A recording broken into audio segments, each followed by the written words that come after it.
So I'm going to factor by grouping here. The first thing I'm going to do with this expression, it's not an equation because it doesn't have an equal sign, doesn't equal something. It's an expression, so the most I can do with it is factor. Not all expressions factor. At first, when I look at this, I look for a greatest common factor. There isn't one. So I'm going to try factoring by grouping because I have 4 terms. And they're all different, and I can't factor out any single common greatest factor. So I'm going to just group these first 2 together as one, and I'm going to group these 2 together as another group. Looking at this first group, I can factor out x squared. And that's going to leave me x minus 2. That's this first group. There's still this plus here. And then this second group here, I'm going to factor out a 9. And that's going to give me x minus 2.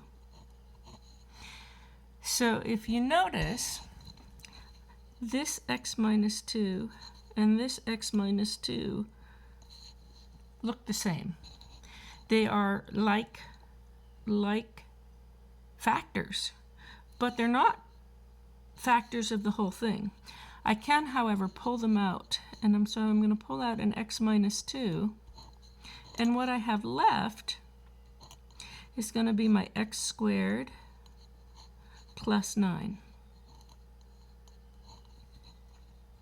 Of course, the next step is to see if either of these factor further. They don't, so this is the answer. I want to take a minute, however, for those of us that struggle with seeing what I'm doing. I'm going to show this one over here. Okay? Here I only have 2 terms, but if I look at this, I can factor out a greatest common factor. I can factor out a 5.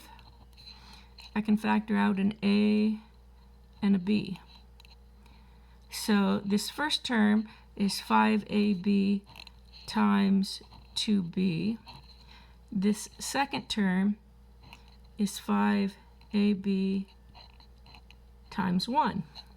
So I can factor out a 5ab from both of these terms and have left 2b minus 1.